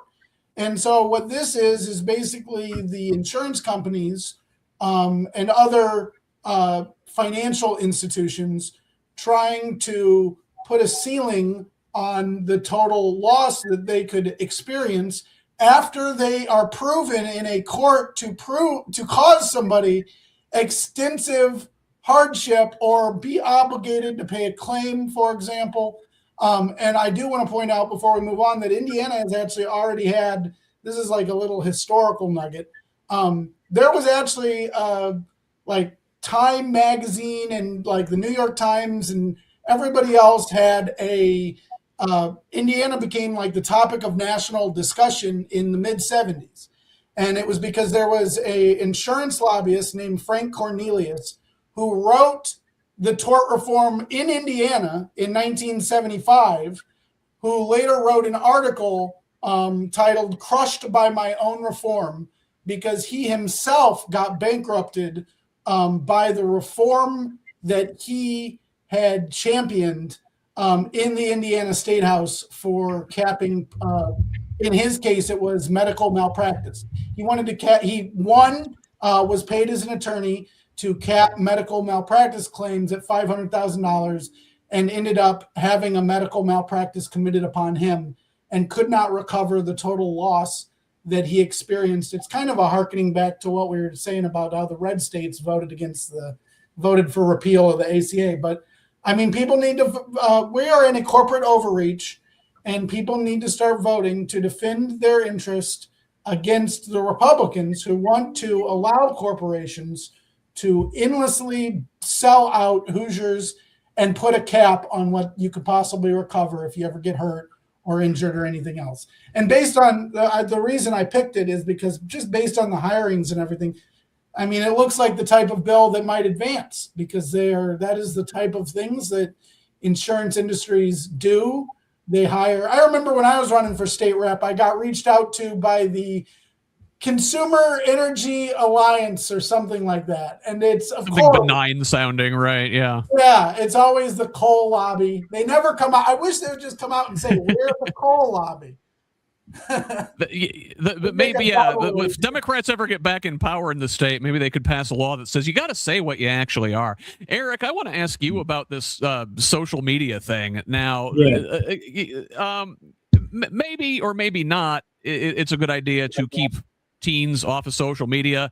It may be, and now there are debates whether or not this infringes on parental rights. I mean, they're trying to expand parental rights in one bill and stifle parental rights in the other bill. But what I really want to think about is, like, I think some of our Republican legislatures should be kept off social media. These guys have been radicalized by the algorithm.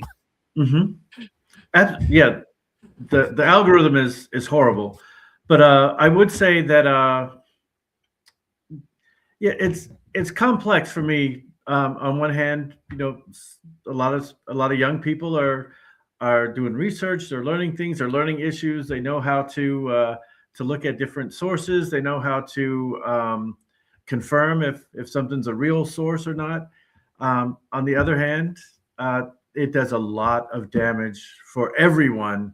Social media, not just young people, but young people are so impressionable that I know one example is I saw a meme that was an apple in a mirror, and it looks perfect in the mirror, but on the backside, the side we can see, it's all eaten and rotting, right? And so people put their best foot forward. They always show, oh, my life is so glamorous. I get so much. I'm so great. I'm so pretty. I'm all this. And then in reality, they're not that, but young people don't know that it's not all real. So then they compare their lives with things that they see online that causes depression. It causes maybe suicidal ideations. There's a lot of negative things. I also think that these generations that are growing up with social media are definitely less able to socialize in person, right? I've also seen some examples of people who will say whatever they want to on social media because they think they're protected. But then someone will say, "Oh, are you so and so at this address?" And then they freak out. How did you? Don't put that on. They start crying, and these are just young people that say something sexist or racist or homophobic because they're protected by that social media. So on one hand, I think there needs to be some regulation to protect young people, but I'm not sure where that line is between free speech and protection. No, and yes, there are some adults that should not be on social media. And I will say, with AI, it's just got worse. Like it is so hard to tell if something is real or not. I don't want to call my mom out. My mom, 86-year-old mother, lives with me, and she was talking about some healthcare initiative or something, and she said, "No, Trump was on talking about it." And I said, "Well, what did he say?" And he was, whatever ad she saw was the opposite of what our current administration supports. And so I'm like, well, let's look at it. We looked at the source, and it has nothing to do with the government. There's not a .gov, in the website. I'm like, if it doesn't say, us.gov, it's not an official, policy. But she really thought that it might be. Or we're getting a refund for this. It said so on my phone. Where on your phone? Yeah. So I think we need some help, and we do need some regulation with AI and things. So that's what I have to offer. But I love the insight that everybody else has been sharing. Especially, I'm not too far from Brandon. I'm in South Bend, but I don't get to see a lot of politics that are going on in Indianapolis or in other parts of the state, and so I'm learning so much just being in here today too. That, you know what, Eric, that's what we aim to do here, because the local media in this state is, well, MAGA captured often or non-existent in many places, and the PBS stations are defunded. They got a lot of hard work ahead of them. So anything we can do to increase the amount of truth into the information space that we try to do that. One more thing I'll add, and I think something that we need that I think Lori just did an excellent job, is I wish we had, let me see how I can put this. I think what makes Trump so successful, even when he wasn't president, he was given media time every day. So anything that's going on, he's criticizing it, it's ripping it apart. He even the good things, he's lying about it. So he just has a constant presence, pushing his ideas, derailing other things. Sometimes they might have been bad things. Most of the time, there are good things that I agreed with. We don't have anyone that does anything remotely like that has that access to the media. I think Gavin Newsom has been trying with his memes and his social media, and I love them. They're hilarious, but they're also poignant and make a point. But we need someone that can say, this bill came out, this is what it says, and this is what they really mean. Ladies and gentlemen, they're doing it again. We need someone that can not lie like Trump does, but to break it down, use some common sense and say, this is what they're really trying to get from this. This is what Trump is doing. This is what ICE is doing. This, and just to be critical and constantly deconstruct the lies and what they're doing. I don't know who that person would be, but I think that's what's missing in the Democratic Party in the state and in the country. We don't have that voice, that spokesperson. It could be a comedian. It could be anyone who could gain that access to that gain that attention and have the platform to do that on a regular basis is what we need. I think that's why Trump has been so successful. Yeah, absolutely. I do need to hurry us along here. So there were a couple of important State of the State addresses this week. Now, Chief Justice of the Indiana State Supreme Court, Loretta Rush, gave her State of the Judiciary address on Wednesday, highlighting the teamwork among trial court judges, prosecutors, and public defenders, as well as reminding lawmakers of the deepening crisis of the growing attorney shortage in the state. Indiana ranks 43rd out of 50 states in the number of lawyers per capita, with the offices of prosecutors and public defenders being especially hit hard. But I really wanted to focus on Governor Mike Braun's State of the State address, where he trumpeted what he said were his first-year successes on Wednesday night. So this is from the Capitol Chronicle. Most of the address focused on affordability for Hoosiers, from electric bills and rent to property taxes and childcare. Now, Democrats pointed out numerous ways that Republicans are now hopping on the affordability bandwagon, giving examples of bills that the Democratic caucus have offered in recent years that Republicans rejected. Now, in his speech, Braun didn't really unveil a typical legislative agenda for his office, instead simply announcing support for several bills already moving through the legislative process. For example, he said he supports Representative Elena Schonkweiler's bill to protect Hoosiers from unnecessary utility rate hikes. While on the topic of energy, Braun issued a full-throated declaration of support for data centers. Moving to home ownership, Braun said he supports a bill from Representative Doug Miller of Elkhart to remove government hurdles and make it easier for Hoosiers to chase the American dream of owning a home. He also announced support for bills to limit cell phone use in schools, ensure that parents have veto powers over their kids' social media accounts, to curb homelessness in public spaces, and a constitutional change to make it easier to hold accused criminals in jail pre-trial. Braun also said affordable child care is needed to grow the Indiana economy and help Hoosiers get better jobs, but that specific priority item will have to wait till next year. Braun also took time to list key accomplishments for his administration during the first year in office, touting property tax reform, efficiency in state government, improvements in education metrics, and GDP growth. Brandon, I'm going to come back to you here. What from the governor's State of the State speech stands out to you? I found it pretty interesting when on the issue of trying to protect against rate hikes, he sounded pretty supportive of data centers, which right. Pin him on that. Like, forward that to the Indiana Democrats, everybody who's running everywhere. It doesn't take a rocket scientist to figure out how the people feel about these data centers popping up everywhere and how they feel it in their pocket. And so for Braun to talk about, and of course they've got their ways of framing it, right, where it's innovation, which it, you know, on the topic of these data centers, it is really a dangerous proposition, the way that they're being taxed, because they don't create jobs, they replace jobs, but they still receive tax abatements for the creation of jobs, which seems like an interesting, you know, to put on my Milton Friedman economist hat. What would Milton say about that? None of this makes sense, even to the most right wing of economists, is what I'm trying to say. I mean, again, no mention of the raising of the minimum wage. Our minimum wage is unchanged since 2009.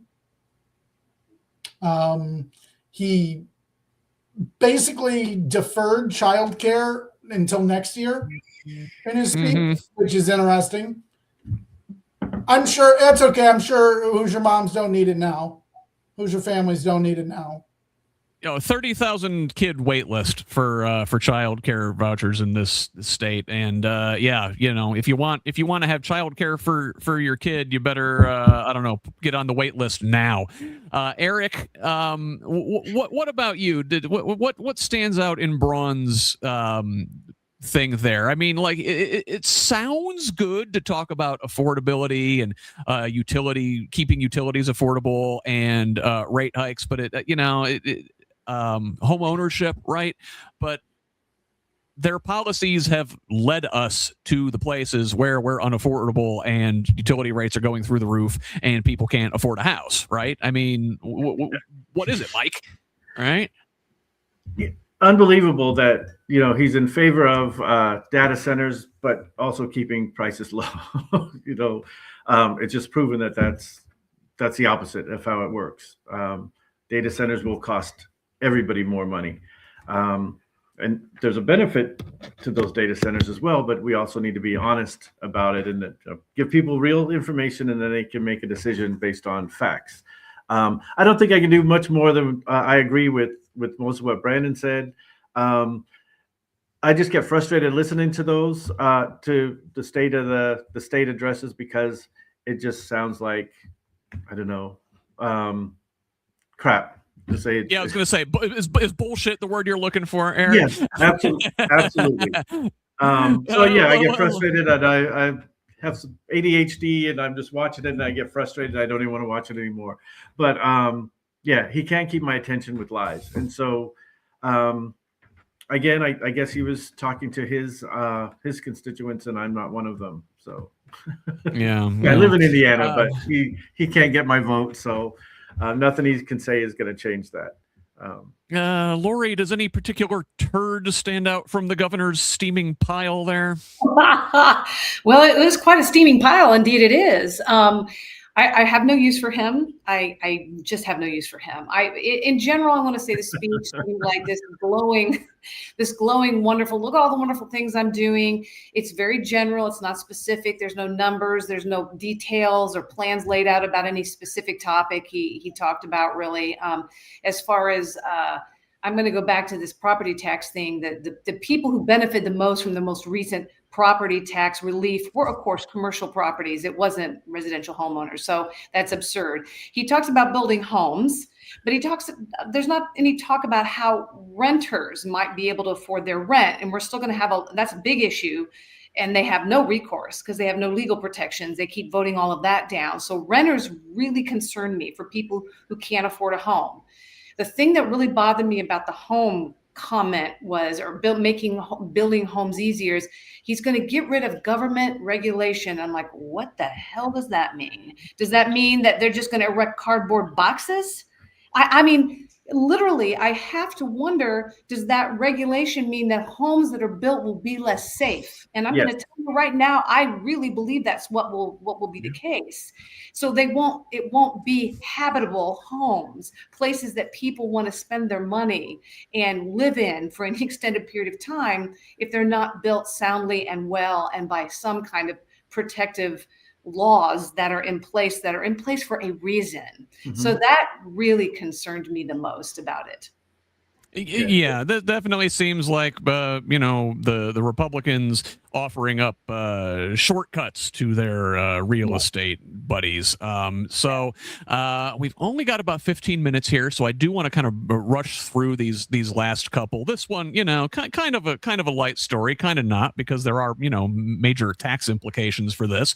So Braun's State of the State address was sprinkled with football references, including a reference to this, and this is from Yahoo Sports of all places. So Senate Bill 27, which is up for debate at the State House, would establish a Northwest Indiana Stadium Authority and counts two major lawmakers among its authors, Majority Floor Leader Chris Garton and Appropriations Chair Ryan Mishler. This authority would be tasked with acquiring, financing, constructing, and leasing what's needed to construct an NFL stadium. The team, as Northwest Indiana attempts to lure the Chicago Bears out of the city. The team has both floated a new lakefront stadium near Soldier Field, projected to cost nearly $5 billion, and they also purchased land for a domed venue in the suburb of Arlington Heights, which would cost more than $5 billion. Both plans would require billions in taxpayer support from Illinois taxpayers. They're not too keen on the idea, so the Bears are looking to get some goodies from Indiana taxpayers. I've also included in the show notes an analysis from the Tax Foundation, in which they cite a recent literature review surveying the past 50 years of stadium construction. The authors found that the promised tangible economic benefits, economic growth, income growth, wage growth, employment growth, and higher tax revenues do not occur the way that sports teams claim. Often the only benefits occur near the stadium and fall far short of expectations. So state and city governments are subsidizing development within a single neighborhood with no tangible benefits for the rest of the city or the state. Now, Brandon, I hate to shit on this idea as you're there in Northwest Indiana with your Bears sweater on, got a big playoff game tonight. I grew up in Northwest Indiana. I am a Bears fan. I don't want any part of this. Yeah, so I'll admit, when I saw this, I'm like, oh man, this is like the worst thing for me to comment on, because everybody politically, this is like it's a political football in Northwest Indiana. You have everybody has to fawn over support for it. You got, the Hammond Mayor, McDermott, Gary Mayor, Melton. Everybody is writing up proposals because they have to. It's like basic governmental due diligence if they don't. But we, the people, do not need to pay for sports stadiums. The McCaskey family is worth billions of dollars. Yep. And it is this constant, it's a shell game. It's an economic shell game, race to the bottom, being committed against these communities. Our state is being leveraged against the city of Chicago in this maneuver, and all the people of Chicago.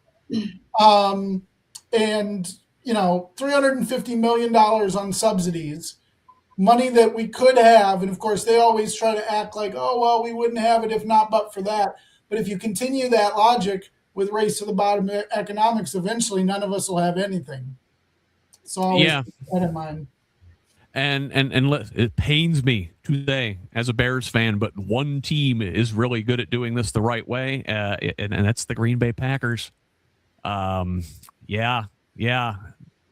Scott, we might have to have a special segment at some point about the great conflict that exists within me, because I'm a Cubs fan, but I may or may not have observed that the White Sox are a more working class team.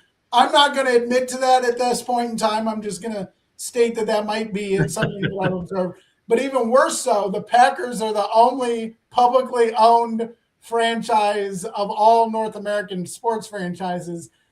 And that I want it to have a place in my heart, but man, I would betray everybody. I'm a big sports fan. If I were to come out tomorrow as a Packers fan, I would have friends that might literally kill me. Yeah. It's complicated. They stir up the complicated feelings. Sports has a unique place in our culture. I want to move on to our last story here today. So this one, Bo Bai, the son and grandson of U.S. senators, of former Governor Evan Bai, is vying to be Secretary of State as a Democrat. Well, we got some finance information from him this week, and he has reportedly raised nearly $2 million in the first 3 months of his Secretary of State campaign, more than every other Democrat who's vied for the office in more than a decade has raised their entire election cycles. Now, his campaign issued a press release touting that most of his donations are under $100 and 85% of them are from Indiana. Without really talking about that the vast majority of this money is coming from large donors, many of whom are out of state, many of whom are Republican-leaning donors. One of this like William Obendorf guy or something is a big school choice, quote-unquote guy, a voucher guy. I just saw somebody texted me this morning. It's like before I even got into the chat. Mr. Bai received a $25,000 donation just recently from a fellow named Mark Rowan, who is one of these guys associated with Apollo Global Capital, huge Trumper involved in this Gaza scheme. Apparently, I am told that even other Democrats in Indiana are like, bro, you got to reject this one. And the Bai campaign is refusing to return this money. So I don't know, Lori. People's champ, is this our best bet to win state office? And if we do win state office taking Republican money, is it even worth it? No, I totally agree. This is bad. It really, really, really bothers me. And it's not gonna, I don't care if he has a D behind his name. I don't care. If he's taking that kind of money, that dark blood money, whatever you want to call it, it's not going to bode well for any progress we can make in Indiana. I'm not even sure the kid is qualified. I don't care that his dad was Evan Bai. I don't care that his grandfather's Birch Bai. Oh God, Birch Bai, he was so wonderful. So I don't have really much to say on that other than all you need to know is where the money's coming from to know that this is a really bad deal. I just would encourage people to really think about it. If they advocate for him, to research where it's coming from. There's a reason that Trump Republicans would donate, and that would be because they want MAGA light here. That's what they want. That's yeah. I love me some Blythe Potter, I have to admit. Eric, fair criticism. I mean, look, the Democrats will say, look, we need the money to compete. We need it to win. And I say, well, to do what when you win? To owe these people favors? Yeah. Correct. Yes. Yeah. And especially education is absolutely under attack. And especially in Indiana, they're closing schools in urban areas, and then they turn around and sell the buildings for like $1, and then they open a charter school. And you're probably more aware than I am, but they're trying to get tax money to go to these charter schools that benefit just a few students.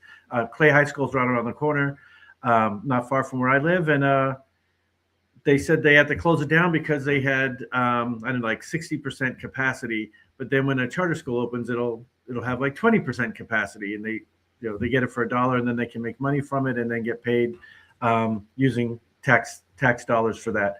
Yeah, absolutely not. So I don't like that kind of money coming into a Democratic campaign, because we don't know what the promises are, or how you can get money from there and then still push Democratic agenda, especially with education. There's probably some other certain things should not be for sale, should they, Eric? Public education should not be for sale. People's health care should not be for sale. And our Democratic politicians should not be for sale.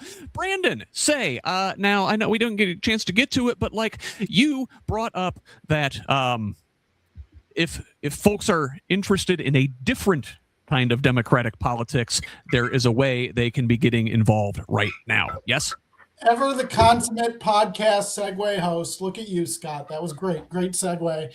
So obviously, Bo is not the Democratic nominee. That will be decided at the state convention that is hosted on June 6th. And I say this, I am speaking, if I could give some sort of pitch directly to the camera, like as John Travolta or something. But I'm a delegate and I'm a committeeman. I was first elected as a committeeman about a decade ago. I'm a 4 or 5 time delegate, and I recommend to everybody, if you are somebody who is listening to the Who's Left podcast, you are somebody who should be a delegate and who should be a committee person in the party. People don't realize that these positions caucus in replacements. They vote on endorsements. Those endorsements, say what you will about the Democratic Party's branding, but they have sway. Their mail lists have sway. And the way that we impact these things, I know Tom Hartman's always on his show talking about get involved in the party. And it ain't going to be perfect. It ain't always going to be fun. But in direct regard to the delegates and Blythe versus Bo, that's getting decided on June 6th at the state convention. But the deadline to file for that is February 6th by noon. And if you need help, you can reach out to Scott. He will surely route your question to where it needs to go. I'll help him out on that. But I really, in 2018, I know that this isn't quite, but the reason that there's a women's caucus today is because of the organizing of people like Carmen Darland and Amanda Schutte, who organized a thing called 92 County Strategy. And there's resolutions and rules decided on at that convention, so you can put pressure on those issues as well. And it's only one day. And so if you are somebody who is interested in Democratic politics in the state of Indiana, if you are listening to this podcast, if you are an audience of Who's Left, I already know relative to other people who sign up, there's going to be people on that list who have no intention of showing up to Indianapolis. They're just taking a spot. There's going to be people on that list who more or less purchased a seat, so to speak. So you are better than that. You're listening to this podcast. You want to inform yourself. You are better than that. You are better than a lot of the people who are serving as precinct committee people. Reach out to me. I will get you a list of registered voters in your precinct if you're running. I encourage all of you, the party, and it doesn't work perfectly like this, but it's supposed to be a ground up apparatus from the delegates determining what the state party does, and the precinct committee people determining what the county parties do, and those two being elected on the ballot. If you've got an issue, every time you've ever been upset about something the Indiana Democratic Party did, guess what? In a really convoluted way, we do have control over it. Yep. I want to point out we're not one of the states like 30 other states who elect their own state chair. Just throwing that out there.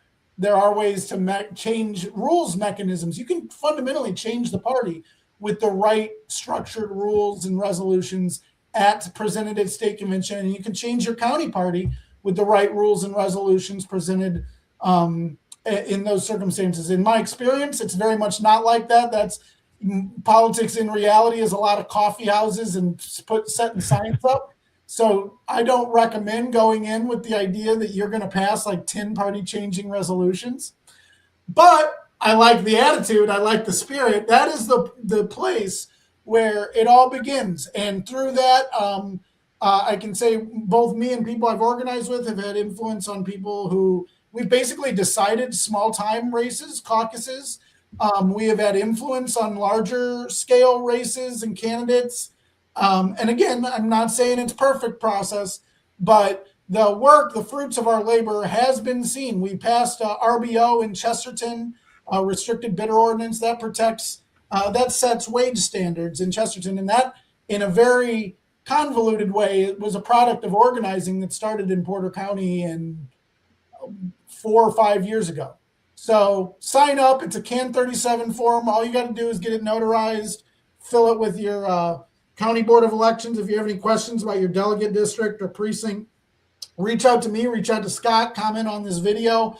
I'll be happy to answer anybody's questions. There's lots of, reach out to the Blythe Potter campaign, reach out to anybody that they'll have answers. Reach out to, you can reach out to your county chair and they should give you the right answer. They're supposed to. Not all of them will. It can be frustrating to be a Democrat in Indiana sometimes, and but I always tell people, like, the party, it's an empty vessel. It is just a series of chairs arranged in a certain way, and it's only as good as the people filling those chairs. That should be you. That should be us.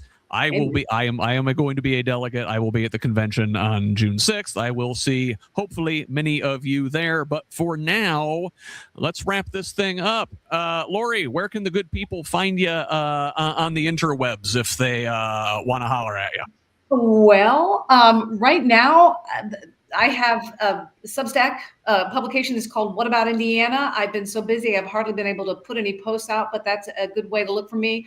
Honestly, since I'm an actor, if you really want to reach out to me without giving you a whole long email address, LoriEckerActress.com is where you can find me, although I'm mostly a political activist now. So that's how you can reach me. And I'm also with Indivisible Central Indiana, if you want to try and reach me through them as well. Thank you so much. Very good. Yeah. Thank you, Lori. Eric, how about you? Just mostly social media. I'm in the process of developing a new website for my consulting business, but at the moment, just social media. You can search my name. All right, fantastic. And Brandon, close us out. Well, it's a good reminder that on Wednesday at noon, campaign finance reports are due, and you can reach out to me through that email inbox. I've developed a system that automatically does campaign finance reports. You can get me at brandon@campaignfinance.app. You can also find me, Brandon, at the Ballot Boxers. You can look me up on Facebook. You can find my number somewhere. I'm a pretty public person, so any way you want to reach out to me, just go for it. Also, I'm the only Dothager I know, so just go for that last name. All right, very good. Finally, you can find me online at HoosLeft.us on Blue Sky, Instagram, and Threads. On Facebook, YouTube, and TikTok, it is at Who's Left. Also, again, please subscribe on Substack over at progressiveindiana.net and follow us on Progressive Indiana Network on the social medias on Blue Sky and TikTok. It's PIN Indiana. I think that covers it all. On behalf of my guests today, Lori Ecker, Eric Love, and Brandon Dothager, I am Scott Aaron Rogers. Love each other, Indiana.